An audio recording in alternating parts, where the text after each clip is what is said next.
Hi. Hey, y'all. What's up? How y'all doing? It is Sunday. It is Sunday. Hi. I see y'all. Hey, so yes, we ready. We ready. We up in here. Who in here? Braylon Lee, Big Steak, Peggy Jones, Linda Gamble, C. Lewis, Miss Lady, Elwood B, TT Preston, Peggy Jones. Hey. Hi. How y'all doing? Yes. Hey, T Marie. Okay. Yes, T Marie. That's close to Tina Marie. Hey, T Marie. Flashback. Who's that? All right. All right, Carolyn Jordan, Rose Armstead, Laverne. Get a clue. Just name off a few people: Janice Jones, Yvette Costello, Naja Hanson, S&G, Annette, Veronica Monroe. Tonight, what is that? Tanisha Harris. That's pretty. Lakeisha Fuller, White Sox. I know I can't have C. Birdie. Mama V, Green B, Nicole Honor, my mod, and Green. Ooh, y'all coming in quick. Donna Colley, Scorpion Miss, Drea Marie, Dolores Campbell. Hey, Charlene Matthews, AC. Ooh, if I miss somebody, Joyce Big, T Marie. I already did T Marie Sugar, Coco Mo, Jesse Lewis, Fredrice Williams, Dolores Carmichael, Frankie Robinson, Monica Taylor, Doreen Hill, Ellie Rogers, Melanie Curry, India S, Veronica Monroe, Zandra Williams, Jessica, Tara Christie, hi, Tanisha, Breed Love, Winfred Narcisse, Yvonne Harris, Marie Givens. I see y'all coming in, Rhonda Scott, Chat Family, hey, Barbara, Emery. Y'all know I have my glasses on, so I'm Misha, Delilah T, May, Drea Marie, Marsha Phillips. Hey y'all, how y'all doing? In for Life. Hey, Frederick Phillips, T Sharp, Terry Woods, Sonia, Tasha Robinson. How y'all doing? I see y'all. Let's go ahead and get the disclaimer out. Everything said in the video is alleged in my opinion and is used for fair use and entertainment. Okay. Ooh, child, that was a lot to say. How y'all doing this Sunday? Happy Sunday. Denise, Braylon, Makia, Just Mia, Lizzie Cheers, Zen Garden said, "Where's my money?" That's funny. I say, "Hey, Rell." Queen Snyder, Aquarius 74, Adrian Wiley, V. Gordon, Sonia, Brittany Janae, Marsha Harvey. Oh man, Renee Hendricks, Rosa C, Sonia. Hey y'all, or Sanyi. Sanji is, did I say right? Sanji? I'm sorry. Regina Ashby. Hey y'all, hey y'all, hey y'all. Okay, let's get. I'm gonna be here calling names all night. Y'all know I love every one of y'all that way. If I missed anybody, my apologies. Okay, y'all come on in. Iris Myers, I see you. Saying this old lady waiting. Donna James. I'm trying to get everybody. I want everybody to feel special tonight that I can get to. Okay, Lori Smith. If I did not say hello to you, hello to you. Samra Gerard. Okay, Braylon Lee. All right, let's get to it. Y'all, if you hear, you see in the description, this is Love and Marriage Huntsville's review. This is season 6, episode 14. I know y'all been waiting on it, honey. I've been getting my stuff together and I already got my show together for tomorrow. I'm on it, doggone it. Y'all hear me? So when that means when I get off, I can have some TV time, some chill time. Might give me a little sip of wine if I go to bed, honey. I don't even know. But anywho, we are on the money. All right. Yes, somebody said I feel special. Well, hey, you always special when you come on this channel, baby. I already told y'all this is a drama-free zone, and you're gonna always feel special over here because y'all know I love my Caramellians, and I appreciate you guys supporting this channel. Okay, I just want to say that I do. I love that you guys support me like you do. I really appreciate it. Okay. So definitely, let's go ahead. We got a good show planned for you guys tonight. As you guys know, like I said, this is the season 6, episode 14 of Love and Marriage Huntsville review. All right. It's called, the title of this episode is called Kaya What? Okay. Because y'all know Kaya was on her it. All right. So the episode begins, all right, with Kimmy and Kaya. You guys, they're still having their discussion about Kimmy feeling like Kaya should have spoken up to let her or the world know, rather, that she was not a side chick. Now, how many times we gotta keep talking about this, Kimmy? How many times we gotta keep talking about this? You already know you was a side chick, okay? It's what is your definition of a side chick, I guess is my question. If you are messing with someone who is married or in a situationship or relationship, you are the other person, you're the third wheel that makes you a side chick. That's just the definition. He said, we love you too, Rell. I appreciate it, Lakeisha Fuller. I mean, that's just the definition. I mean, damn. Okay. Yeah. That's just how it goes. That's just how it goes, you know.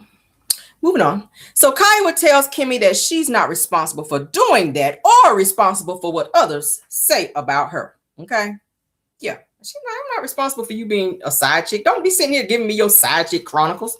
Like, get over. You know, you were messing with my husband when we were still together, girl. You know, we was trying to get through things and get past things, and you just would not let go and get out of the way. So Kimmy tells Kiawhaaaaaaaaat, she says, there seems to be a lack of integrity. So now you're going to question my integrity because I won't admit that you was not a side chick.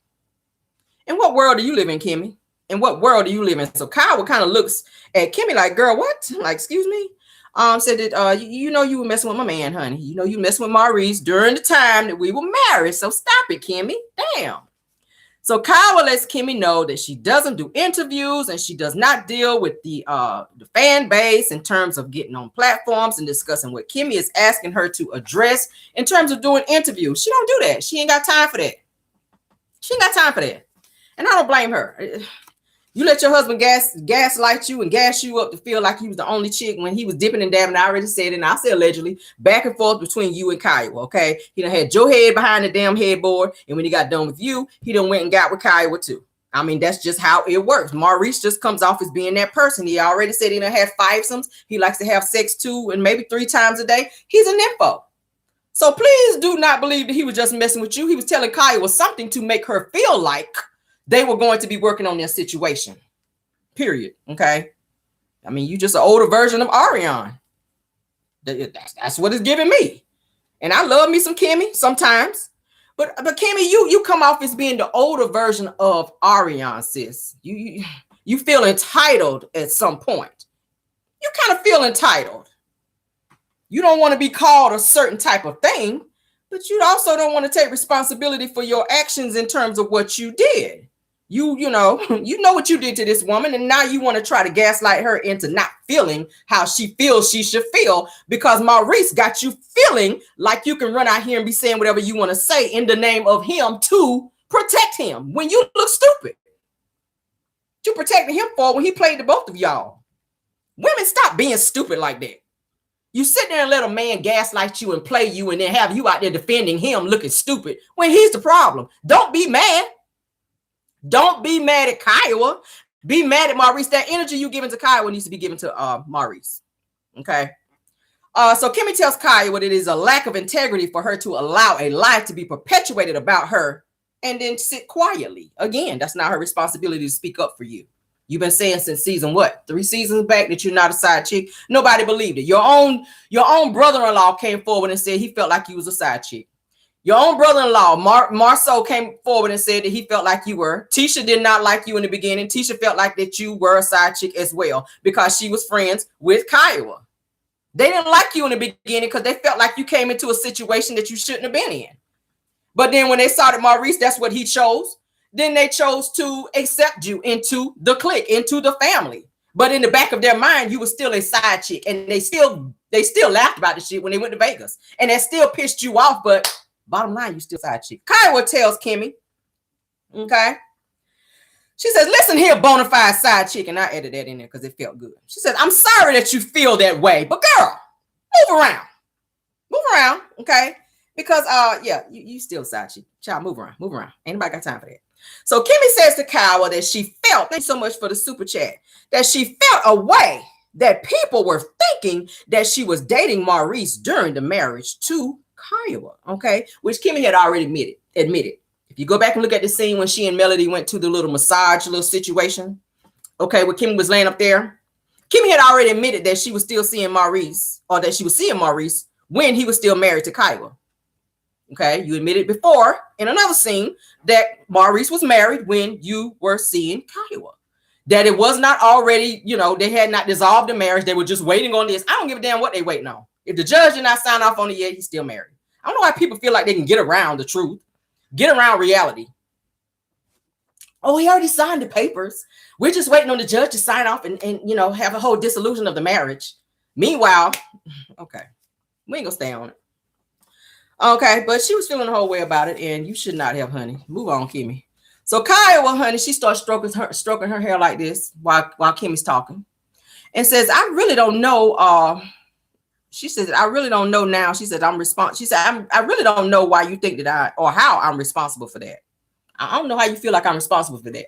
But the way Kimmy kind of presented it was, she kept kind of flipping the narrative and saying it different ways to kind of come at Kiawhaaaaaaaaat in a different way, but the same way. If you kind of understand what I'm saying, she tried to say it in a different way to still try to make Kiawhaaaaaaaaat say on camera that she was not a side chick. That was Kimmy's whole, that was her whole idea of this whole meetup anyway. She didn't give a damn about what Monster felt. How Monster felt. She came there to clear her name and her image. Kimmy and Maurice, they're about image. She's about her image. She don't want to be seen as a side chick because she see how Ariana and everybody else getting their asses handed to them and getting shredded. Find him messing with married men. So she don't want that stigma upon her. But at the end of the day, baby, you got to wear it. You got to wear that scarlet letter because you chose to be in a situation before it was resolved. So that makes you a side chick. All right. So let it go, Kimmy. We ain't getting nowhere. Kyawhaaaaaaaaat sees you as the reason that she and Maurice did not reconcile because you chose not to fall back and allow them to work it out. Now you are getting treated like crap in the process. And that's your karma. That's your karma. Mess with a married man. Mess with a married man. Women, let me tell you something. When you mess with a married man, it says in the Bible, let no man put asunder. That means woman too. When you step in a situation that you shouldn't be in, there's karma that comes behind that. Don't be mad when shit start happening to you and your life don't go the way it should. Thank you, Iris Myers, for the super chat, dear. Don't be mad at nobody else. Don't try to get the other woman to speak up for you and talk everybody off the ledge in terms of saying that you this or that you that. I'm not responsible for your reputation when you created it. Moving on. Kimmy says that her biggest concern was Monster. Lies. Okay. Maurice was trying to protect Monster. She said Maurice was trying to protect Monster from the show. Okay. And that he was trying to protect her son, Jalen. So now it's, we're trying to protect the family. Okay. She said that she had to take a lot of heat for the side chick comments in order to protect Monster. How? How, Sway? How? Okay. It sounds like something that Maurice told Kimmy. Okay. That sounds like a conversation that Maurice and Kimmy had and something that he told her. And now she's, repeating it to Kyawhaaaaaaaaat in terms of trying to still get Kyawhaaaaaaaaat to co-sign the fact that she is not something that everybody knows that she is, which is a side chick, honey. You married to him. Now you can go on and say, you know what? I did kind of finagle a little bit when y'all was still married. You got him now, girl. You got him now. Kimmy says that she felt that she took a ding for the entire group in order to keep everyone safe from scrutiny, okay? But Kimmy, like I said, it's your fault because you allowed Maurice to play with you and play you into thinking that you were the only one when he was also seeing both you and Kyawhaaaaaaaaat. I kept saying that, okay? So Kyawhaaaaaaaaat then responds, I hear you. Like, bitch, I hear you. Keep talking. I'm still not going to say what you want me to say. I hear you. But that's all you're going to get from me.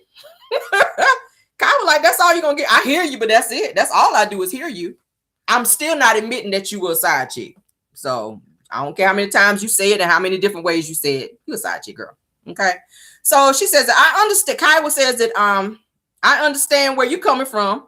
She said, I didn't know that you felt that I was responsible for the side chick comment. She says, and I can say the same. She said that I can say that I have some growth from the situation. She said, so if you feel that I ever said that Kimmy was a side chick, I never said it. So that's still not her admitting that you were a side chick. She's telling you that she ain't say it. Okay. So I'm going to say it though, Kimmy, you was a side chick. Okay. Be mad at me, girl. I'll take the heat for it. Caramel don't give a damn. You were a side chick. I'll take the heat, girl. So Kimmy then says that, it's one of those apologies. She went into confessional. She says it's one of those apologies like, I'm sorry that you felt that way. She says, and that's pretty much as good as it's going to get today. And that's pretty much it. You didn't get what you came there for, and now you mad. And you kind of acting a little narcissistic a little bit. You've been hanging around Maurice a little bit too long is what it sounds like.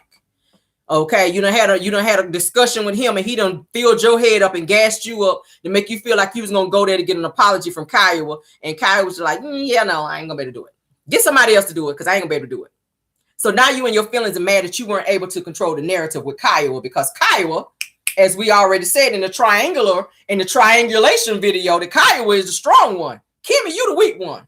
So how you think you're gonna convince the strong one to bow down to you and say what you want her to say when you're the weakest link here, ma'am? Okay, you're very well spoken, but you weren't that well spoken because you still didn't get what you wanted out of the conversation. Moving on. That's funny to me. So she says pretty much, you know, it's pretty not gonna it's not happy. She said hold on. She says Kimmy is not happy with Kiawhaaaaaaaaat's apology, you guys. So she's not happy with with Kiawhaaaaaaaaat's apology. So she's pretty much going to just move on and just let the chips fall where they may and go home and fuss Maurice out, and he gonna give her a long drawn out speech, and they gonna continue to do what they continue to do, and it's just draining.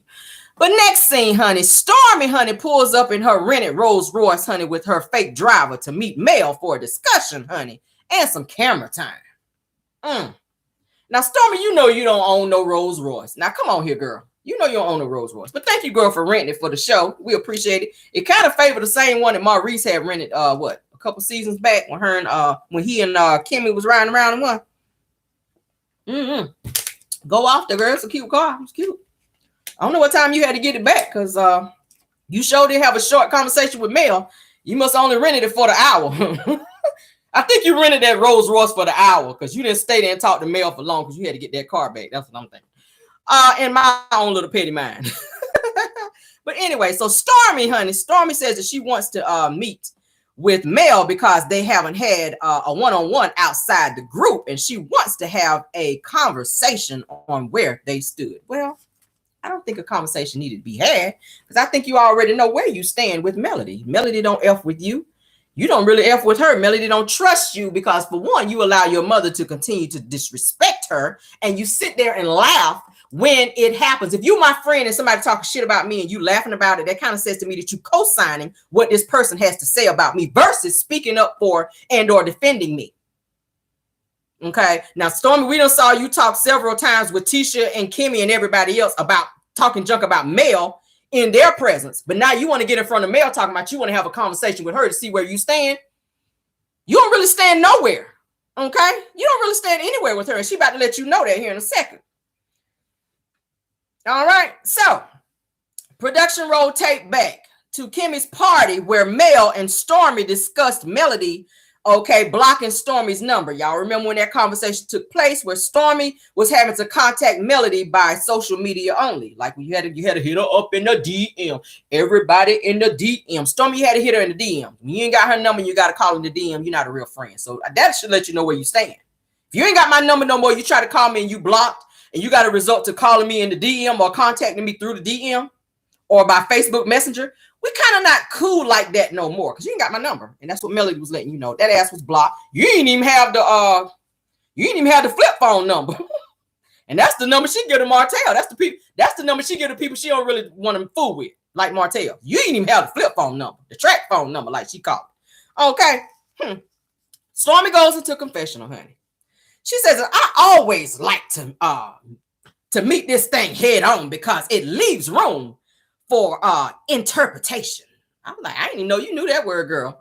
She said, so nothing is really crystal clear. That I just like clarity. So that's why I wanted a one-on-one with Melody, okay? During the time that she's doing her confessional, Melody, she then walks in, straight face, ready for war, as she always is when she's coming to meet someone she don't really fool with like that. But she's coming here to oblige her and give her a little bit of camera time, but that's all she wanted. That's all she wanted, okay? So Stormy comes in, greets, Melody comes in and greets Stormy. They kind of hug it out a little bit and they sit down, okay? Then Mel goes in her confessional, okay? Melody says, I'm really trying to bring about effective communication as much as possible. She says, I'm willing to have the one-on-one with Stormy to have some amount of peace, okay? Not so much as clarity as friendship or none of that, it's such peace. You could be, well, not even friends. You could be cordial. That's the word I'm looking for. You can be cordial with the person and not even really fool with them. You ain't got to hang out. If I see you out in public, I can speak and be on my Cardi B and just keep it moving. Or I won't speak and just kind of give you a nod like, what's up? I can give you one of them and I'm cool with that. But I'm not going to hold a conversation and act off. Hey, girl, I see you in a minute. That's how Stormy be. I can't stand them type. You know we don't fool with each other. Hey, girl, I ain't seen you in a minute. Where you been, girl? What you been doing? How the kids doing, girl? That's how Stormy come off as. That's kind of fake to me. But anyway. So, Stormy says, I'm glad that you came. Says it went down in the DM, right? She tried to crack a little joke. Mel was like, yeah, you kind of contact me in the DM. Mel was like, yeah, that wasn't funny. All right. Well, whatever. Mel was like, right, it did. And I appreciate you inviting me. Like, what the hell you called me here for? Because I got shit to do. I got boxes to pack. I got some 7th Avenue. I got to put in some boxes. Like, what? I know you're not packing no boxes, but I do. So what you call me here for, girl? So Stormy says that I know that you said that you were going through a lot. So Melody kind of interrupted her and said, but I'm good though. I'm good. Yeah, I'm good though. So Stormy says, I ain't seen you in like forever. I said, saint. That's the past tense of seen. Oh, okay. So we putting a T on the end of that. All right. I ain't seen you in a minute. You sounded like Mr. When I seen you. When I seen to you. Melody was like, yeah. I ain't seen you in a minute. Mel was like, oh, yeah, you ain't seen me. So Stormy says, you know what? I be thinking about you sometimes. Mel just looking like, this Mel's reaction the whole time Stormy talking like, oh, okay. She says that I feel that you'd rather avoid the harder conversations because it's easier to just shut it down than just to go through it. So then Melody's facial expression changed, which then further lets you know she about to read a bitch down. This is her read a bitch down face. She's like this while she's listening. And as soon as Stormy says she likes to try to, shut things down to avoid certain conversations, Melody's face then goes to, oh, okay. So this is okay, let me go ahead and read a bitch down right quick. And then we can go ahead on and finish what we had to say. So Melody then responds. She says, if I avoided hard conversations, then I wouldn't have hosted no tea, nor have I came here today. Like, bitch, I would have invited you to no tea, and I damn sure wouldn't have wasted no gas money pulling up to come down here and talk to you. Okay. She says based on the tea party, she said that your mom expressed how she felt. So Melody really wanted to talk about that. How old Betty Jean over there wanted to be talking junk and how she came up and through the tea party and was acting the whole fool. And Stormy, thank you so much, Jay Yeomans, for the super chat. How Stormy didn't even check that situation. But now you want to call me here to see where we stand. So Stormy says that we got to talk about that. She says that, how do you feel about that?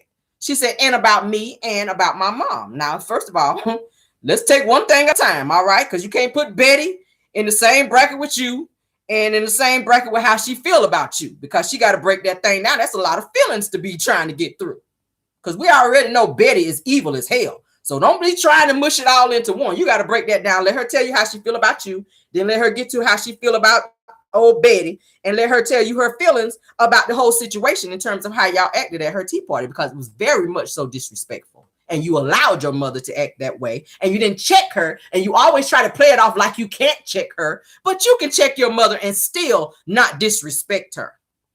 Okay, you can let your mama know she went a little too far. You my plus one mama, this is my friend. You shouldn't come up in here and acting all ghetto and loud and rude. Like, you didn't have to do that, mama.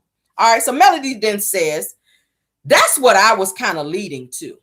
Once Stormy said that we got to talk about that, how do you feel about me and how do you feel about my mom? Like, what's your feelings? Mel said that's what I was getting ready to lead up to. Okay. So Mel says that me and you kind of started kicking it. She says that, did you know about your mom's feelings towards me? And yes, Stormy, you did. You saw all the things that Betty was saying on social media, and you thought the shit was funny because a few times you chimed in and I saw those comments and I screenshotted them. Okay. So you cannot sit there and say that you didn't know that your mother was saying all these different negative things about Melody when Melody during the time was supposed to be your friend. Okay. Stormy says that my mother is just someone that I cannot control. My mom didn't like my husband when she first met him. She didn't like my friends. She didn't even really like her own sister. Okay. Says that she's hard on everybody until she feels like they're done something worth or worthy enough to make her walk down. She says, I've never been able to change her mind. Who is Betty? I'm not getting ready to prove myself to no old bitter biatch who thinks that she can control everybody by getting loud every time she comes into a room. And that's what Betty does. Betty is out of line every time she is invited somewhere, and she likes to get loud, and she feels like because she gets loud that she can control and scare everybody. That whole demeanor, she did it at Stormy's house with that sister Lisa. She did it at the tea party by being real nasty She has a very nasty disposition, and she uses that to her advantage to control people. It ain't the fact that she didn't like Mel. How do you not like a person you don't know? Like and you're a school teacher, so how you acting like the kids that you teach, which is middle school? You at a real middle school. How do you not like a person that you don't know? How do we do that? Are we resulting to being that immature? She didn't even like my husband when she first met him. So not only did you not know him when you first met him, this is someone of interest that your daughter loves and or maybe looking in terms of marrying him. You're going to possibly be his mother-in-law. So why would you create a problem? Because you are bitter, because you're not happy in your life. So you want everything in your life and around you to be miserable as well. You got to stay away from people like that. And Stormy, you don't check your mama. That's why she is the way she is. Just like Wanda, just like Tisha don't check Wanda. That's why Wanda continues to be out of order like she always is. And I just said it. You can check your mama without being disrespectful. Or don't allow her to come around. It's certain boundaries that you got to set. You don't set boundaries with Betty. Okay, you need to refuse to allow her to come around until she understands that her behavior is not healthy and that it is out of line and that you can check her without being disrespectful, Stormy. And that's what Melody was trying to say indirectly. So Melody says that, did you know about her opinion of me before we met?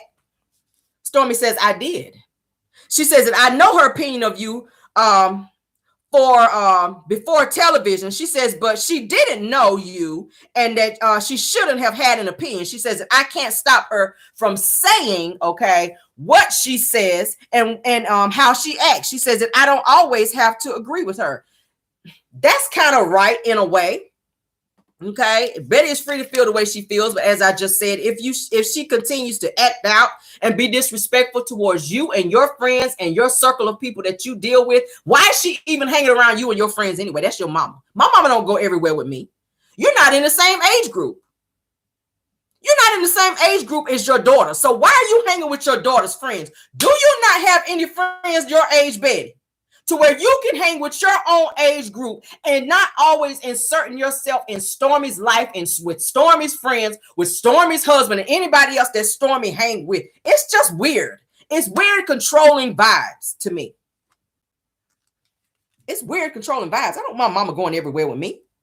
And I love her down. But you are just not in the same age group. What we talk about is kind of not even what you're thinking about because you're on a different mindset. You just... Child. Melody then says that I don't feel like you agree. She says that just coming out of the situation with Tisha and her mom, she says that I'm not in a position to mentally be in a space where someone that I'm building a friendship with and worrying about their mama not liking me. And I totally agree with that. Okay. That should be the least of your worries. Be trying to build a friendship with somebody. You don't want to be arguing with their mama. You don't want to disrespect nobody's mama when they popping off on you. You cannot keep standing down and not saying nothing, especially when the daughter ain't stepping in and checking their mama. You don't want to be on with somebody's mama. But child, so Stormy then tries to clean it up. Okay, when Melody says that she was like that before that we started out hanging with each other. So Mel was like, Betty pretty much was acting like that prior to us hanging out like that. That she acted like she didn't like me and she was hella rude. Okay, so Stormy, she just kind of sitting there looking crazy, like she don't understand what Melody is saying. So Melody says that once that I saw how Betty was moving, okay, and saying that I'm not trying to be in that space with nobody, she says that I could be with anybody, not just you. So Melody goes into confessional and she says that I'm in a good space right now. She says, I'm enjoying myself and I'm not trying to fall for the okie doke again. She said, with people's mamas coming for me, not today. And I respect that. Got to cut some folk off for the sake of your peace. You don't want to be always arguing with somebody over stupid, petty stuff when you're going through real life situations. The situation she's going through with Martell alone is enough. Who wants to be arguing with somebody over petty situations? And I feel her on that. So Melody and Stormy, they continue to discuss why they're no longer close. Stormy feels that Melody gaslights her and that she's passive aggressively acting like there's no issue and says that it is what it is. That's what Stormy had to say. All right. And you can tell she been hanging around Martell when she comes off with that whole Melody is passive aggressive and she acts like she don't, because that's the same shit Martell say. That's the same stuff Martell said about Mel. That's why you don't have no friends, because you passive aggressive and you run all your friends off. Okay, Martell. You mad because you was cut off. But anyway. So Tisha, oh, my bad. Hold on. So move right along, child. Did I skip something? Hold on. Okay. I'm skipping ahead, child. We ain't even got to Tisha yet. All right, so Stormy then says that I'm good with where things are with you, okay? She says, so when we have group meetings, she says that we're good. Ain't nobody gonna have no weird energy no more. So Melody says, I hope not, okay? So we're moving on to the next scene where they have the group, the 6 of them, they meet at the Expo event space, okay? They're meeting at the space to go and look at the space to see how it is, how they're going to set it up, to kind of talk and kind of get a feel for how things are going to be at the actual business event space, or Expo, business Expo, as Tisha calls it, okay?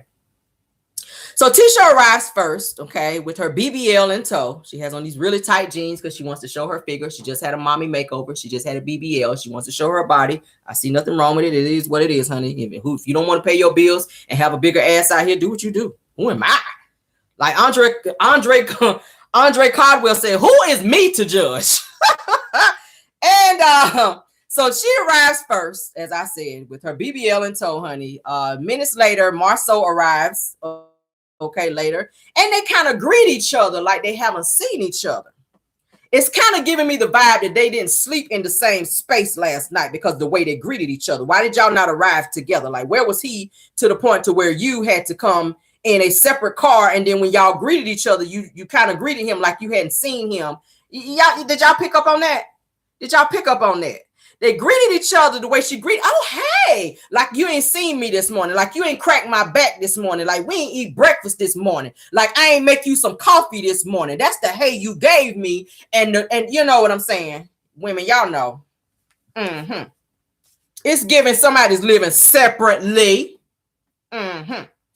So they greet each other like they ain't seen each other in a little minute. It was weird vibes, okay? So Tisha goes into confessional and she said that the Black Business Expo is really about the comeback group, okay? That is its initiative, okay, and the people that that's a part of it. So y'all know I gotta say her stuff in thick tongue so y'all can understand it, honey. So Tisha said that I made the executive decision, okay? She said, I invite everybody to the space so that they can get into the mood, okay? And they get excited about everything. And hopefully, everything. She said, hopefully, really it is, it is on board and everybody is on board and moving forward. Not forward, but forward with a B, okay? So that's I had to read it in thick tongue. Did y'all get that? Did everybody get that? Okay. So the event space that they rented, you guys, is too small for what they're actually trying to do. If you guys noted that. If you guys noticed that, okay? They appear to be cutting corners on the financial end, all right, trying to make the money back on the back end. So they cut money on the front end to make the money on the back end. It was giving broke. It was giving broke. You found this little small space and you steady inviting people to come into this space, 25 vendors in this small little room. Plus, you still got to have people coming in to sit down. You got to have tables, chairs, booths, and all this other stuff. So they chose a really small space. Okay? But it's giving broke. It's giving broke. Somebody rent was due. Somebody taxes was due. Somebody rental car was due. Something was due. Because y'all damn sure didn't spend the money that y'all should have been spending on a bigger space for what y'all were trying to do. All right, so Kimmy then arrives, okay? She greets Marceau and Tisha, okay? Tisha asks Kimmy if she liked the event space, okay? Tisha then explains the setup of the Expo to Kimmy when Martell then walks in, straight from Burlington Coat Factory's buy one, get one free sale, while Maurice then walks in shortly thereafter in the same blue suit that we've seen so many times, looking like a distressed deacon after, okay, the offering plate, honey, looked a little light this past Sunday. Okay, that's how Maurice was looking like. He just finished taking up a collection plate, honey, at the church house in that same old blue suit, honey, and looking like the damn offering plate came in a little short this particular Sunday. Okay. Because y'all know they say he's an old deacon out there. So then Tisha, honey, Tisha says, I want everybody to be a part of this. Now, I want everybody to be a part of this. But Stormy and Courtney is agreed to step in. Okay. So she happy as hell about that.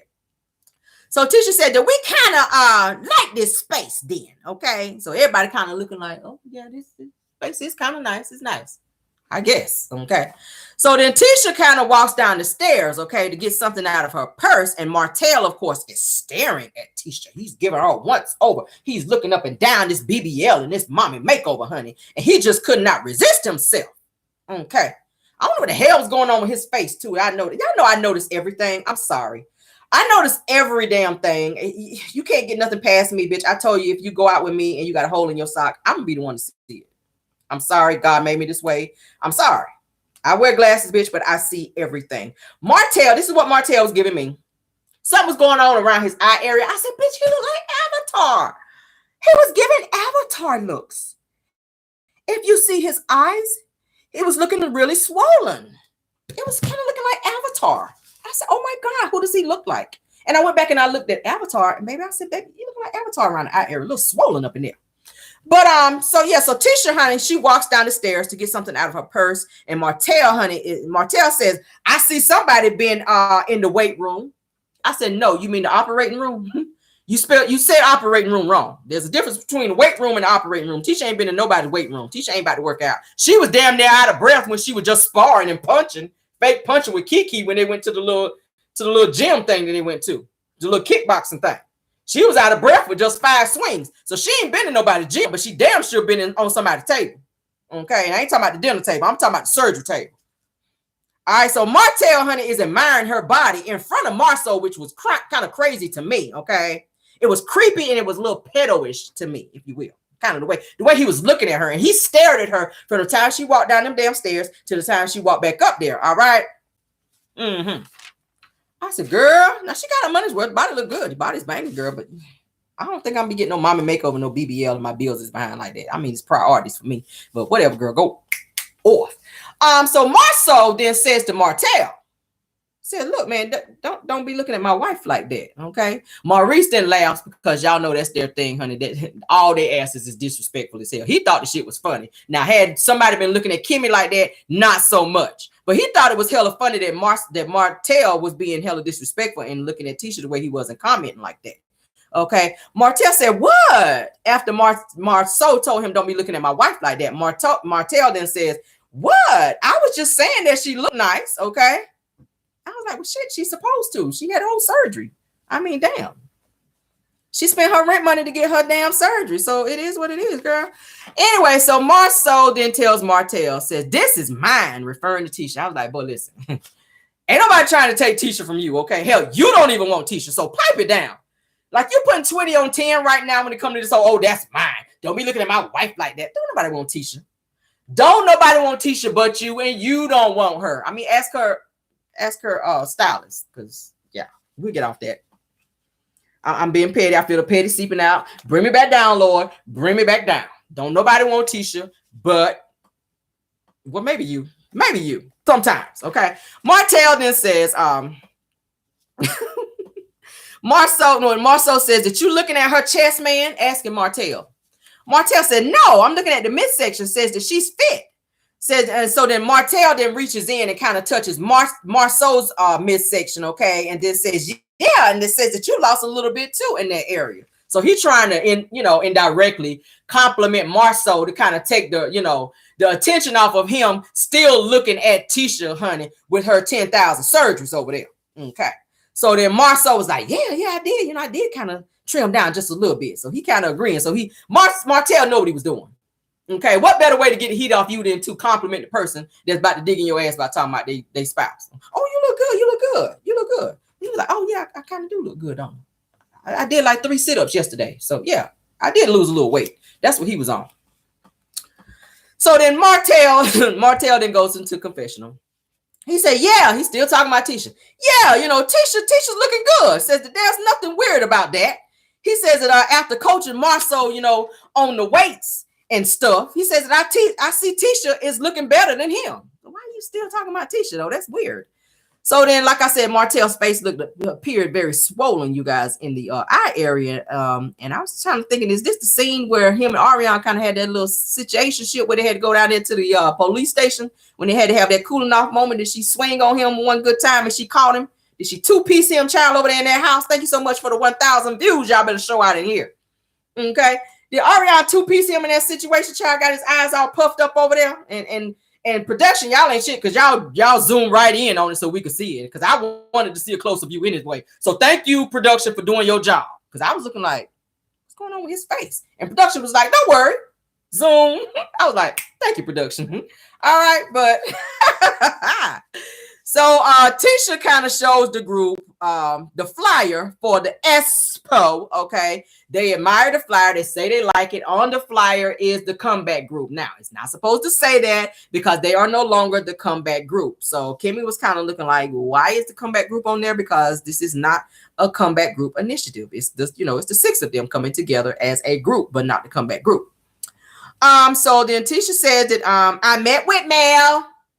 So Kimmy says, oh, is she in? Is she gonna do it?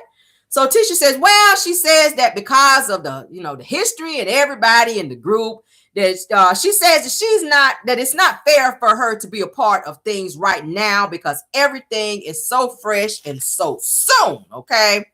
So, and of course, y'all can see Martell is visibly upset because he was still looking around to see if Mel was going to come. Is Mel late? Where's Mel? Why Mel ain't here? So now that he's hearing that Melody is not going to be participating in the particular Expo, he's a little disappointed because he ain't going to have a chance to sit back and stare at Mel like he was doing in the last meeting that they were in. He couldn't hear anything that was going on. And even when as far as trying to compliment and or speak up for Mel as if she wanted to hear anything his ass had to say, before his ass walked around that table, stuck his hand out, trying to shake her hand, thinking that they were in a great space. Now he is in his feelings and upset because Melody will not be joining the Expo.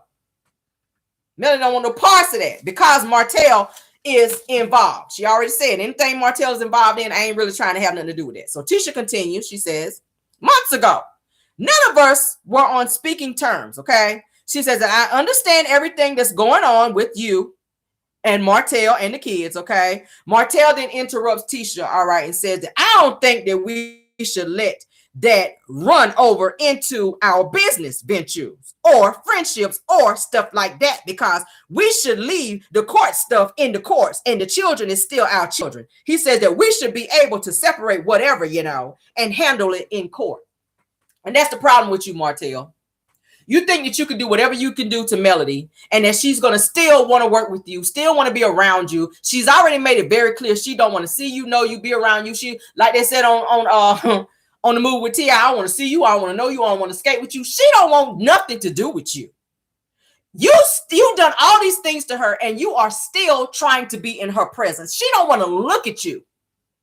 Melody is just that done. She is done with Martell, and he knows that, and it bothers him that she don't even want to be in the same room with him. Hell, it bothered him when she wouldn't even shake his hand when he stuck his hand out. It still had not registered with him that Melody don't fucks with him no more, and we got to say it that way.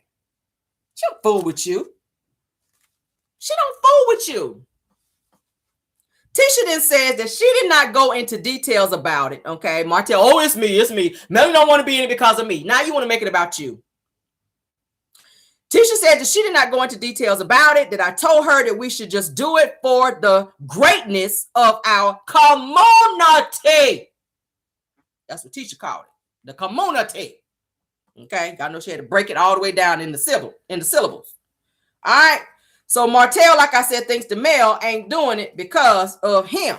And I was like, sir, you're right. Mostly. You're mostly right about it. All right. So Martell was hella disappointed, okay, to hear the news from Tisha about Mel pretty much backing out because he was counting on seeing Mel. He was really disappointed, y'all. You can see it all over his whole disposition changed when he found out Mel wasn't doing it, okay? He was very disappointed. So Tisha then went on to say that she didn't say that it was all Martell's fault, okay? Martell then says, oh, but it is, okay? Arms folded like this, mad, body language just screams, I hate this shit. I hate Mel ain't coming because I really want to see her. I want to see how she was looking. That's how he was. He was all in his damn feelings. And I was like, yes. All right, so Tisha then says, Mel says that she wants them to just move forward without her, and just, she hoped that they have, success in doing this whole business expo thing, but she ain't gonna be able to do it. Martell goes into his confessional, honey, with his white Django suit on, sitting up there looking like his ass just left for Easter program. All right. Like he just finished doing his Easter speech. He had on that type of suit. He says, I can always put my feelings aside to help the community. In what? Crime? Oh, okay. Said, he said, I'm disappointed in Melody for not being able to do so. And blaming me, okay? And blaming me because Mel is blaming me in a time like this is not helping the situation. I was like, boo-hoo, Martell. Go cry in the car if it'll crank with your 476,000 miles on the dash. Boo-hoo. Okay. Kimmy then says to Maurice, what about you? Says that, how do you feel about the expo? All right. So then Maurice then says, the spirit of it all. I told y'all he just left church. The spirit of it all. I was like, boy, kind of threw me right there a little bit. The spirit of it all. When Marceau and Mel kind of started talking about it, he says that I started feeling it. I felt right. It felt right. Everything felt right. And he says that if we're here and then I don't have the spirit of it, then I don't know. Everybody ain't here. So I don't know if I'm kind of feeling the whole spirit of this thing. And I was like, well, you got a spirit and we'll talk about it later. So then Tisha says that, what if we have the spirit? What if we do have the spirit? I was like, you got a spirit too, and we'll talk about yours later too, while y'all talking about spirits, okay? So Tisha didn't want to lose out on this situation, all right? She didn't want to lose out. She didn't want to be the loser in this situation and everybody back out. Mel already backed out. So she was like on pins and needles trying to see what everybody was going to say in terms of, do they actually want to be in this situation? Because if they say no, then she looks like a loser in this situation. Thank you so much, N for Life 69 for the super chat. All right. Appreciate it. So Maurice then says, I'm disappointed that we let the magic go. I was just like, well, you say you're bringing in old Courtney and Stormy. Y'all know he knows a lot about magic because he do ride around on the magic carpet. Now, he might be able to do some of that shit there and help move some things along. All right. Y'all know he rides around on a little magic carpet out there on the little plantation that they live on. So he might help y'all get the magic back if he, yum num ho your ring you some of that shit. I don't know. So Maurice then goes into confessional, child. He says, I'm disappointed that Mel won't be a participant because I'm inspired by what we can do when we all come together. What? Fight? Because that's all y'all did in the meetings. You are inspired by the fighting that y'all did in the meeting. Make that make sense. That's all their asses did in the meetings. That is all they did in the comeback group meetings. Every time they got together was damn fight. So you are disappointed that y'all can't get together and fight like you used to. Oh, okay. Because I didn't really see where y'all was too much successful in what y'all were doing, except damn fight. So Marceau then says to Maurice, he says that the need is still there. The community is still showing up. People will still come with their minds open, dog. Okay, he's talking to Maurice. Maurice agrees, yeah, he's still upset that Mel ain't gonna be there. Because y'all know Mel is the one that kind of jumpstart everything. In the comeback group, Mel was doing all the talking. Mel was doing all the pitching when it came to the business stuff. Mel is the boss. Mel is the one that pushes everything when it comes to this comeback group. And without her, they feel lost because they don't have no real ideas. They don't have no real ideas. Y'all remember in the other meeting when Mel started talking, Tisha was taking notes. Marceau was just like, oh, that do sound like a good idea. Sponsorship. They ain't thought about no sponsorship, but you putting a whole idea together for a business expo, and you didn't even think about the shit until Mel said it. So Mel being there actually pushes things for them like it used to be when they were in the comeback group, and they don't have that, so they're worried that she ain't there and giving her business acumen to everybody else. So they are worried. Thank you so much, Marilyn Mines, for the super chat, dear. Mel ain't there. They're just like, oh, I don't know what we gonna do. What else gonna do? All this space up in this building, what is us gonna do? They don't know what they're gonna do without Mel. Mel running that. Okay. So Tisha asked everyone, is y'all in? Everybody in? Okay. So they all kind of put their hands in like this, you guys. And they agreed that they're all in. All right. In walks Stormy and Courtney during that time. Okay. Tisha tells Courtney and Stormy about the Expo or Expo, okay, wanting them to be a part of it, all right? So then Martell interrupts while Tisha is talking. He's still bitter at the fact that Mel ain't there and says, like, be a replacement for Melody. So when Tisha's asking him to be a part of it, Martell jumps in and says, yeah, like be a replacement for Melody because she ain't gonna be here and I'm mad as hell. So now I'm about to lash out and act like a kid. Thank you so much, sneaker chick. Laugh my ass off. Love you, Mel. Yes, honey. All right. So then Tisha says, no, not replacing Mel, Martell. She said, I didn't say that. All right. So then Stormy says, well, I'm down. I love doing stuff like this for the community and business. Okay. So then Tisha runs over. Oh my God, I love you. See, this is what I'm talking about. So she hugs Stormy like, yes, thank you that you are aboard. Thank you so much, Ramisha Dorsey. Okay. For the super chat, my dear. So Tisha walks off to kind of show everybody the event space. All right. And then Tisha kind of says to Stormy, says that you speaking my language when you said, yes, you want to be a part of it, honey. So like I said, Tisha, she kind of walks off to kind of show everybody the space. Martell is still staring at Tisha's BBL. Marceau then says to Martell, like, stop looking at my wife like that, man. He's right back to being disrespectful again, all right? Martell, he then and it kind of gave fruity vibes this time when he laughed. I was just like, whoa, it's kind of, the blue oyster is seeping out of you right there, Martell. Okay, we already said we just saw him down there twirling around in the blue oyster bar. So when he started doing all that little cackling and laughing like a little schoolgirl, I saw a little bit of that blue oyster seeping out of him, y'all. Y'all remember Police Academy when they flew up in the blue oyster bar? Y'all know what kind of bar that is. Okay, the blue oyster bar. Somebody says giving Brokeback Mountain. It was giving Brokeback Mountain a little bit. Because he was just, I said, whoa, like stop the press now. That's giving me a little bit too much right there, Martell. Now you could have just laughed, but your body language when you did it was kind of giving. I was just like, bitch, did you twerk when you laughed? That was too much for me. But anyway, so Tisha then asked Martell, said, Martell, what are you laughing at? Okay. And then she tell, okay, guys, can y'all just be serious, okay? And let's look at this event space. What you laughing at, Martell? Because you know his ass is silly like a little schoolgirl anyway. All right, so then Stormy says that Tisha is so round, and when she said it, she did it with her hands. I was like, you giving lesbo vibes, girl. And she's complimenting Tisha's BBL. She's kind of checking out her body yada. She's looking at her up and down, and she's like, yeah, girl, it's fine. You fine like that. I was just like, girl, you know Martell like threesome, so you might want to pipe it down because you don't want him calling you up, girl, and asking you, you don't want him doing that. Nah. He likes threesomes, and I think Marceau do too. But we're gonna get up off that. Well, allegedly. Okay, damn, allegedly. So then Tisha admitted, she said that Tisha invited us to the expo. This is Stormy talking. Stormy says that Tisha invited us to the expo, but her jeans are doing what they're supposed to be doing. She said that no one can actually see past her ass right now. So Stormy is still talking about Tisha and this body, child. So she says, Tisha, can we get some So Tisha asked Stormy, can we get some Canvas beauty products? I said, I guess so, because hell ain't nobody else getting them.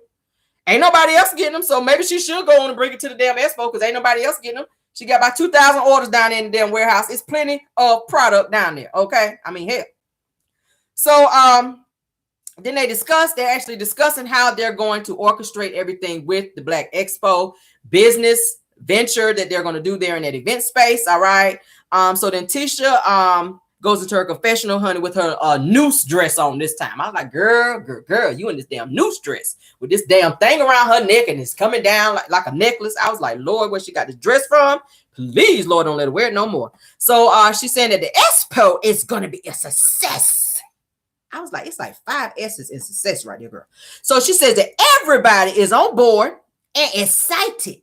So I feel like I did something good. So let's go, honey. She all hyped up that everybody's going to be in it, honey. I said, okay, Tisha.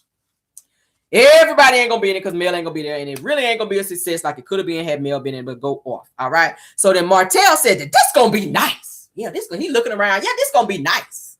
I said, you would love to be anywhere because you ain't got shit going on anyway, Martell. You can be at a lemonade stand for a 5-year-old and you just think that it's just everything that's the bomb, okay? Because you ain't got nothing else going on. Ain't none of your business popping. And I don't even know why he was there anyway because you ain't got really for you to even showcase. But whatever, Martell, okay? Just so you can get a little camera time, whatever.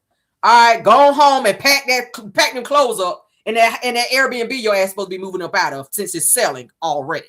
And yes, I'm dragging his ass because I'm sick of him. And go cry about Mel that Mel ain't gonna be there too. Go cry about that. Go pack and go check on little radio and make sure he ain't knocking somebody else's damn wall down. All right, moving on. Next scene is Maurice and Monster Child. Maurice and Monster, they go to this gym, honey, to play basketball, to have some father time because Kimmy didn't put him on blast and told everybody he don't spend no time with his son. So now he is trying to make Kimmy out of a liar so that the world don't see him as being this deadbeat dad who done asked Kaya so that his son can come and stay with them, and he ain't spending no time with him. Now that Kimmy done said that he ain't never there, and that Monster stay in his room for hours and hours and hours and hours and hours and hours, honey. And yeah, that. So now they're going to play basketball. So everybody won't be saying that he don't spend no time with his son. That's all it is. And that's all it is. That's all it is. You don't spend no time with that child. But whatever. So they went to go play basketball, child. And Maurice, like I said, he was catching a lot of heat behind that. People dragging his ass about that. That you don't ask that man, you don't ask that child to come and stay with you when you don't never be there. And yeah. So they're playing basketball. Monster is kicking Maurice's ass while they're playing basketball, child. I'm talking about making points all around Maurice. Maurice is all air balls. Ain't hardly nothing hitting. Monster is tearing him up in basketball. So they talk after the game. Maurice then asks him, like, who are you? What do you want to be? Monster says that he's still trying to figure that out. He don't really know who he wants to be or what he wants to do. Maurice then asks him, what did he want to do after they left the actual gym? Monster said to go somewhere and sit down and eat.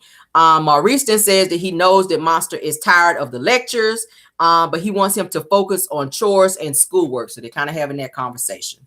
So then Maurice then says that at Monster's age, that when they were young, when he and Marceau was young like Monster, he says that they were actually taking care of themselves and actually buying their own clothes at 16. Well, where's this daddy that y'all keep saying was there and taught you guys how to be men and that was taking care of you guys and this, and this. Now, this is the second time y'all done came out and said y'all was taking care of yourself. You and Marceau was pouring cement swimming pools at the age of 14 and 16. And I keep saying that's all lies. Now here he comes and he's blowing himself up and telling Monster that him and Marceau used to buy their own clothes and was working and taking care of themselves at the age of 16. Where was your daddy at? Because you keep saying that your daddy was there. You done brought his penguin-shaped ass on the damn show. Y'all know the penguin from Batman. That's how their daddy is shaped. And yes, I'm being extra petty. And yes, it's Pettyville tonight. You done brought his ass on the show, trying to make everybody think that he's such a great dad and that he was there for y'all when y'all done talked about you sleeping on the floor. You grew up poor. You didn't hardly have no food in the house. Your mama had to raise all 8, 9 of y'all. Now all of a sudden y'all had to work and take care of yourself. Which one is it? I'm confused. Okay. Damn. Was he there or was he not? What? Get out of here, Maurice. I'm so tired of him lying. I said, if they tell me that shit one more time, I'm going to scream. Maurice then says that he wants Monster to speak freely and to be the best that he can be. Monster, for the first time in a conversation with Maurice, smiles, you guys. I was just like, oh my God, the heavens have opened. Monster is finally smiling when Maurice is having a conversation with him versus sitting there like he would rather be somewhere else. He was smiling like he was smiling when Kaya walked in the room. Whenever Maurice says to him, he wants him to be able to speak freely and be himself. So Maurice then promises to spend more time after admitting that he's been working a lot. Okay. You've been working. Okay. It's a lot of hours been put into the boom boom room down there, Black.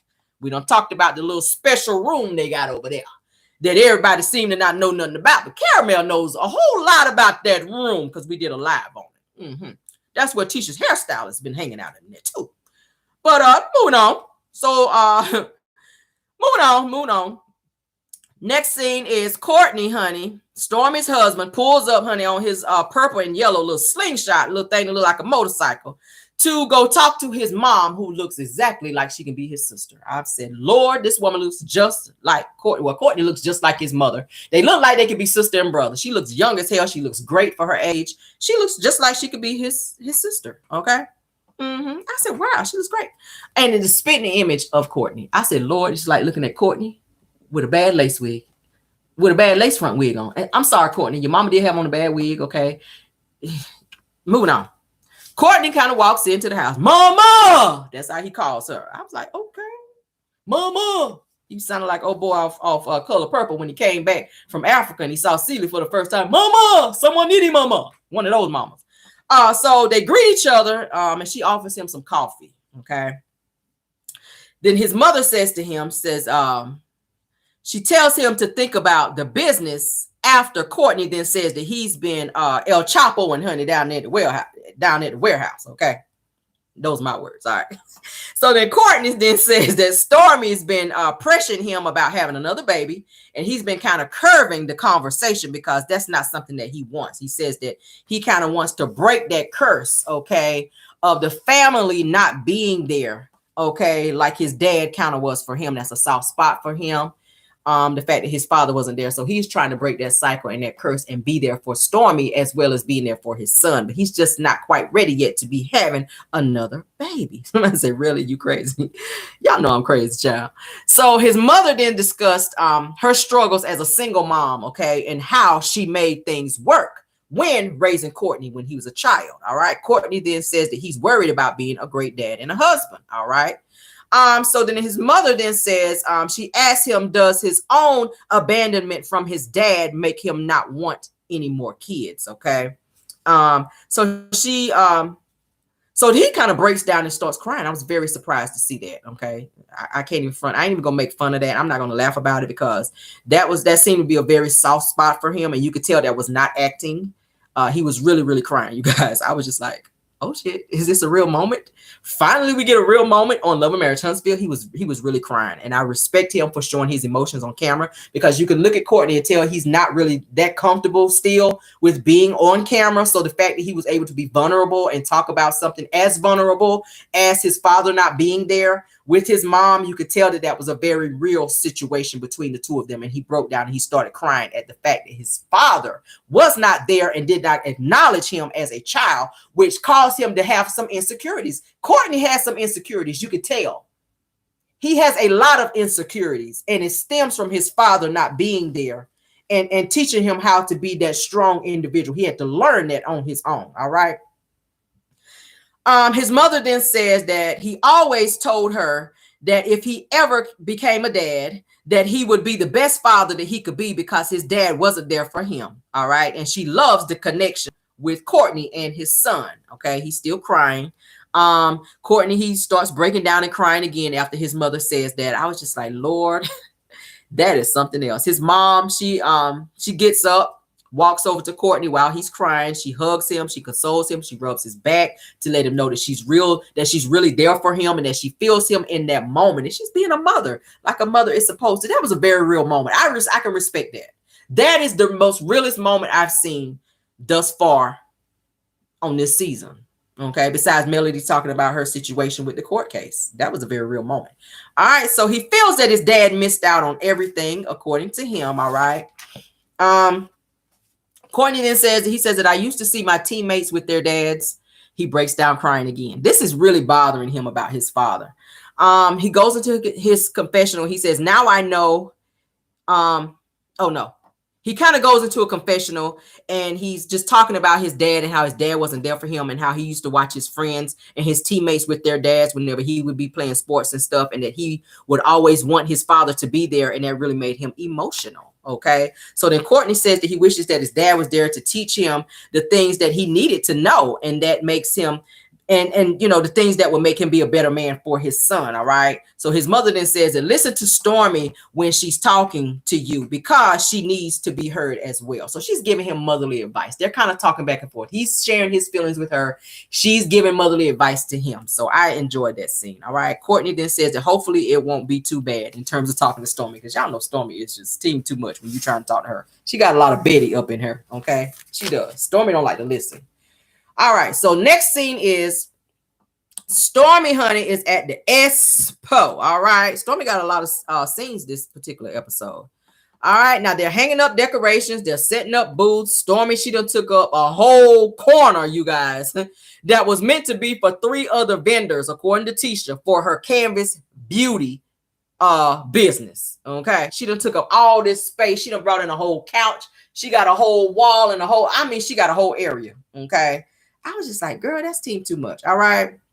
But she never had that much energy when it came to actually getting them damn orders out. So she showed up and she showed out, honey, had her whole area for her canvas beauty. I said, damn, girl, the space won't be so big. And she just came in and really took over. So Stormy then says that the majority of her team is at the warehouse getting a huge retail order out. And she says that she's at the Expo by herself, and Courtney is also at the warehouse as well to take the order where it needs to go. And I was just like, why not just ship it? I mean, damn. Why he got to physically drive it there? I don't know, but whatever, child. So Courtney's mom, Shelby, is actually at the Expo. And I don't know what she's doing there. I guess she's going to try to help Stormy do some stuff.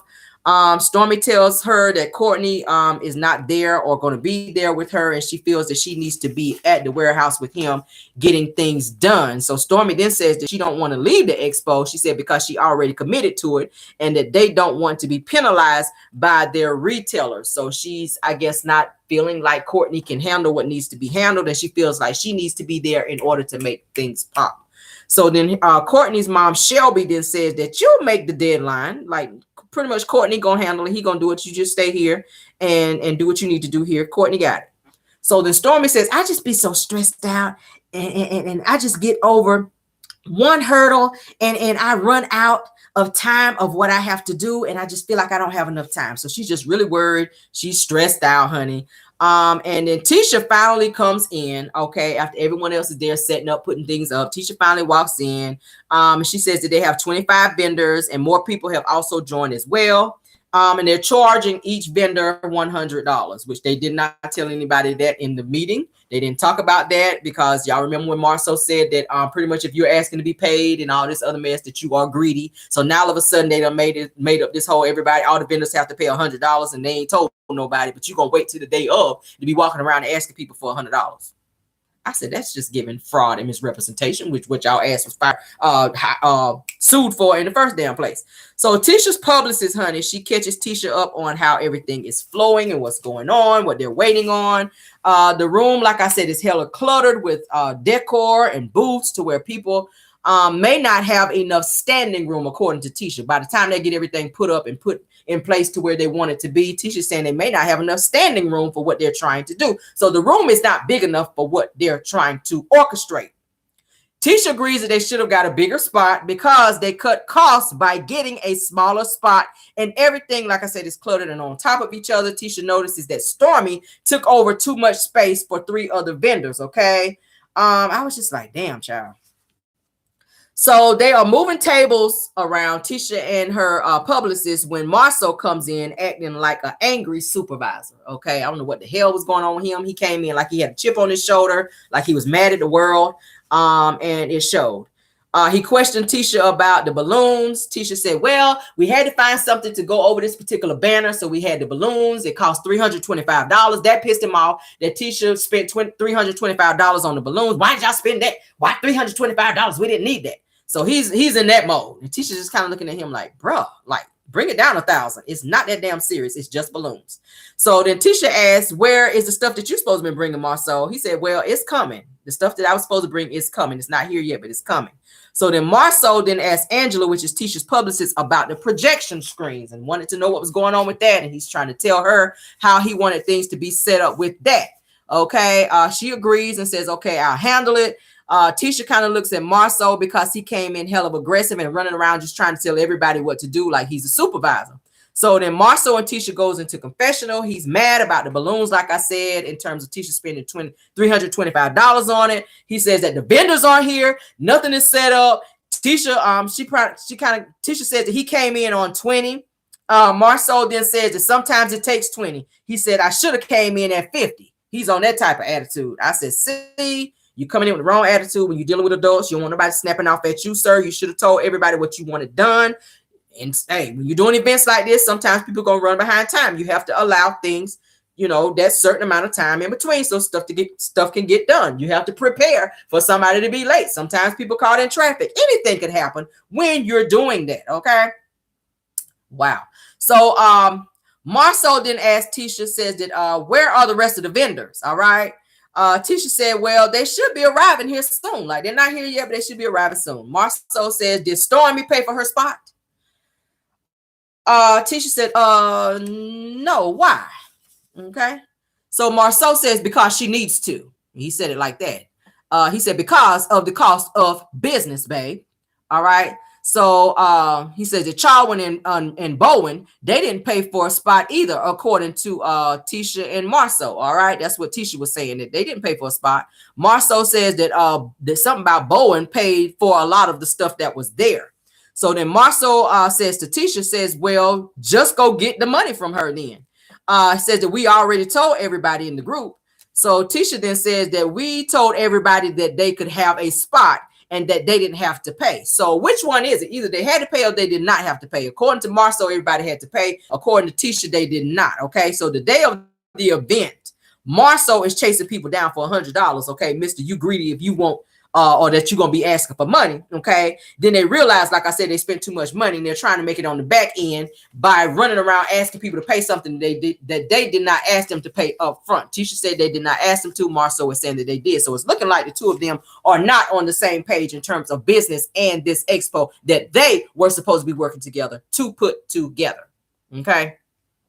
Tisha then says that we asked for sponsorship and it wasn't like a demand. So Marceau says that I thought we agreed outside of Courtney that everybody pays the money.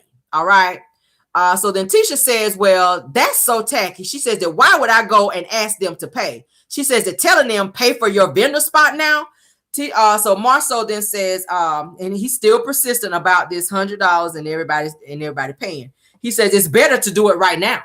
He's telling Tisha it's better to go and ask them right now. Tisha says, pretty much, you better get somebody else to do it. She says, I'm not doing it. I'm not asking them. He gets pissed off. He says, okay, well, who do I talk to then? You're not going to do it. So who do I talk to? Who do I need to go ask? Tisha said, whoever you want to. Because she pretty much said, I ain't about to do it. Whoever the hell you want to talk to. I'm not about to go do it. Okay. Because that's some bull mess. We already had a conversation about this, but you don't spend too much money. Now you want to be trying to be asking somebody for some money because you done effed up.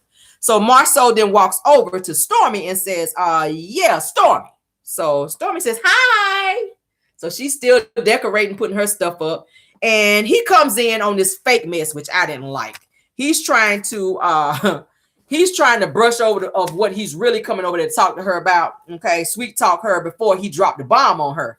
He says that I ain't even know that was you, Stormy.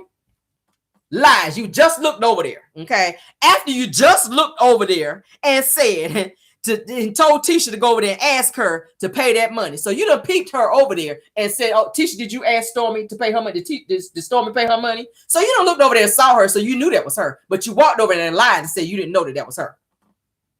Y'all see the bullshit? Stormy says, why you didn't know this is me? Marceau said, because you look shorter and younger. Just get to asking her for the money because now you lying and looking stupid and gaslighting the hell out of her. All right. Trying to butter her up before he dropped this $100 on her ass. So Stormy then said, oh, I'm flat. You know, she was kind of flattered or whatever. She says, oh, I just can't take it. Like she laughed and thinking he really trying to pay her a compliment, not realizing what he about to ask her. So she starts smiling, thinking that, oh, he trying to tell her she looks so good. Marceau then says that y'all set up over there. Y'all set up over there. Like clearly you can see all this Canvas Beauty stuff. She already got a banner up that says Canvas Beauty. Like get to it, Marceau. All right. You beating around the bush at this point.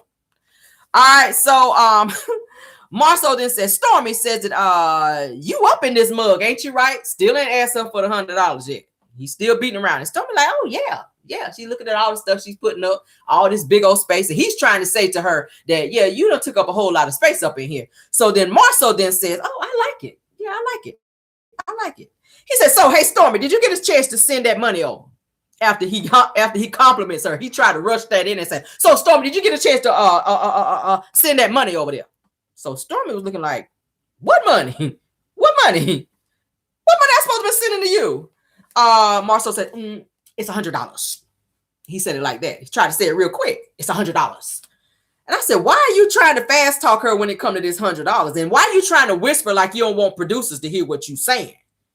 Because it's giving a little fraud, if you will. So Stormy says, ain't nobody told me nothing about no money. Says that why y'all ain't tell me about that over the other day at the meeting and at the walkthrough. Y'all ain't mentioned nothing about that. So now you coming over here asking me about that? Marceau says that that we should have had things more together. Like he agreed, they have their stuff together. So that says you ain't mentioned it. But now that they putting their stuff up in there at the actual event the day of, now you want to be coming and asking. So Stormy says it's weird to now come up and be asking me for $100. We know you ain't got it though, because girl, you get sued left and right. But anywho, Marceau, honey, he is making smart comments under his breath because he knows that it's wrong, but he's desperate for money. Marceau got a lot of shit going on financially. Bedrock ain't built. The rent is due at their apartment, child. Tisha's BBL payments is coming up. They got back taxes due. All right, they got the lease payments for all these damn cars they flexing on for the show. All right, they done spent too much money for this damn expo. They broke. So now he's harassing people for money that he never told them that they never had to pay up front. That's what's going on here. All right. Zen Gardens, they want their $5 million too. So he looking at all the shit that they got to pay and what they got to do. And he is running around asking random people for $100 when he ain't told them they had to pay nothing up front. So Stormy then says that you're so low vibrational and you're bigger than that. Okay. That's what she tells him. He kind of looks at her like, excuse me? So Marceau then says, I'm bigger than what? He said, it slipped my mind in terms of asking them for the $100. So Stormy says, the $100, you bigger than that? So so then Marceau then says, he was being a smart ass. He says that I'm sorry that it's such a small thing and that I'm willing to offer my help in the meantime. Okay. So Stormy says, not at the Black Expo. Like, you ain't doing this at the Black Expo, are you? So then Marceau then says, Marceau is, like I says still being condescending and asking for the money, and it's not a big deal. But he said it's not a big deal, but you're being very low vibrational, okay? With a smile. That's what he's saying to Stormy. All right. So then Marceau then calls Tisha over, which she already said she didn't want nothing to do with it, to tell Tisha about the situation between he and Stormy about her not wanting to pay this $100. So Stormy then says via confessional, she says it's crazy, said he's crazy to come over to me like a bill collector asking me for $100. All right. She said, now it makes sense why they came to me at the last minute. She says that they needed the money, and she says to add value to their event. She says, so for now on, I won't be doing business with Marceau moving forward. She says that he's out of his rabbit ass mind. Okay. But pretty much coming up to her and asking her at the last minute. Okay. Is that Maurice? Thank you for being here, Maurice. Let's see. So Stormy then tells Marceau, says that, like, don't come at me about no $100 on the day of. Like, she's still on that. She fussing at him. Then Tisha kind of looks at Marceau like, bitch, I told you, don't you bring your ass over here and be asking that. So now you done pissed her off. So guess what? The episode ends there. So y'all know it's going to pick up there next episode. All right. So the episode ends there. I rated a 6 because it was hella boring. So as we always do every episode, we're going to talk about what's going to happen next, which is going to be episode. Hold on. Okay. So it's going to be episode 15. Okay. So pretty much a wrap up of the episode 14, what we're just getting out of. This is how Marceau and Tisha kind of keeps getting sued, like I said, because they keep doing dirty business. And clearly this expo was dirty business. They didn't know what they were doing. They were not prepared. They needed Melody, to be honest, so that they can know what the hell they were doing. Martell was, like I said, hella mad because Mel dropped out for the expo. He was actually looking forward to seeing her there and being a part of it. Courtney was actually very vulnerable, which I was very happy to see that in this particular episode. And Kimmy, of course, tried to gaslight Kiowa, like Maurice actually gaslights her. All right. Next episode, which is episode 15 of season 6 of Love and Marriage Huntsville. I think the next episode is going to be pretty good from what I've seen. All right. So Stormy and Courtney, okay, they're laying in the bed when he mentions that he wants to talk to Stormy about the real reason that he doesn't want to extend their family. Okay. So Stormy, she kind of looks like, okay. So what you got in mind? Like, why? So she kind of wipes her eyes like she's crying. Okay. Which we know that's fake. She's such an actress. I'm like, girl. So, of course, next episode, they're going to show Mel's brother, Marcus. Mel's brother, Marcus, will be on the next episode. So Marcus and Mel, they're on their way to the expo when Marcus asks, if Martell is a part of the expo, and Melody says yes. Okay, so they're just having conversation about what's going on with the expo. He wanted to know if Martell was going to be there. Melody told him yes. All right, I was glad to see Marcus in the next episode, you guys. Martell, he talks a lot of junk about Marcus, but he did not have that energy for him. He was actually on the humble when he saw Marcus, okay, when he was face to face with him. So I was very surprised that he was just on the calm down versus talking all the shit that he likes to talk when he is online. All right. Now, they're actually at the expo when Marcus and Martell starts talking. Marcus asks Martell if he and Mel are getting along any better. Martell then says, yeah, he says that we are, and with your support, everything will come around. So Marcus asks Martell, what support? Okay. Martell says that just making sure that things go good for the kids. So then Marcus laughs and said, what? Okay, because he didn't even want Marcus around the kids, so he being hella fake. Okay, so Montez, which is Martell's brother, aka Rhino Neck, honey, is actually at the expo as well, and he approaches Melody and tells her that he wants her to be strong, that everything is going to be all right, while Martell stands back from afar and kind of staring at them, engaging in conversations, and he's kind of low-key smiling like at Mel, and Mel probably looking like, bitch, if you don't get your ass on somewhere. So then Montez, aka Rhino Neck, tells Mel that you got to do it for the kids, for real, you know, whatever that meant. So then Mel says, so then Montez, Martell's brother, then says that I know how my brother is. Okay. He's having conversation, and he said, I know how my brother is, like, child. So then Mel, she's kind of holding back tears. It's like she's getting kind of emotional for some type of reason. So she's kind of holding back the tears. And she's talking to Montez and says to him that it's really good to see you. She says, it's really good to see you. And she's kind of, her voice is cracking up a little bit. Martell, he's standing back and he's watching this entire thing kind of unfold. And he has this look of sympathy on his face when he sees Melody kind of becoming emotional. Okay. So Martell then asks Lewis and Tiffany in another scene if they're going to be speaking today, meaning at the expo. So Maurice and Marceau, they are kind of standing back looking crazy when Lewis says that I didn't even know that I ain't know nothing about it. And so did Tiffany. Tiffany said the same. I ain't know nothing about this.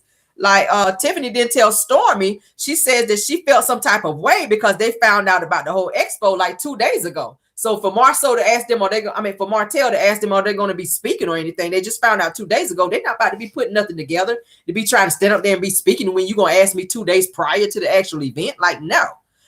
So Stormy says that I think that it was half planned. All right. So then Tiffany kind of makes this weird look where her lip is all curled up when she's looking like this. I was like, girl, what the hell wrong with you? So then Stormy says that, like, what is it? Like, what is going on here? Okay. I was just like, child. So then Tisha, she's standing back grinning from ear to ear, like everything is just going so well. Marceau, he's looking hella confused. Maurice, he looking like he lost with everything that's going on. It was just kind of weird. I don't know what the hell was going on. So I'm kind of anxious to see what's going on the next episode. Okay. So it's really looking like it's going to be an unprepared mess at the damn expo, y'all. But that is it for the next episode. So yes, the next episode looks like it's going to be good. Like I said, Rhino Neck, he's going to be there, and it's going to be the actual Expo event. Okay. So yeah, that should give us something to talk about next episode. So we can bump it up from rating it a 6 to maybe a 7. But yeah, that's it, guys. We got 1,400 in the building. Y'all showing out tonight. Thank y'all for being here. I hope you guys enjoyed the review. Thank you guys so much for all the super chats. Thank you guys for any I see Maurice came in later. Thank you, man, for being here. For any other content creators that joined us tonight, thank you guys so much also for my mods for doing such a great job of keeping the trolling down. Okay, I really appreciate it. Thank you guys so much for any emails you sent me, for any cash apps you guys sent me as well. All right, you guys stay supporting over here, and I appreciate it. Love you guys all the way that way. We're gonna get out of here because we got Car Chronicles in the morning. I will be sitting right here in this chair, so we will be ready for Car Chronicles. I already got my show together, so we got some great topics to talk about tomorrow. So join us tomorrow for those of you that have not joined us for Car Chronicles yet. Okay. Look forward to seeing you guys tomorrow. You guys sleep well, be blessed and not stressed, and goodbye. Leave comments, guys. Leave comments, okay?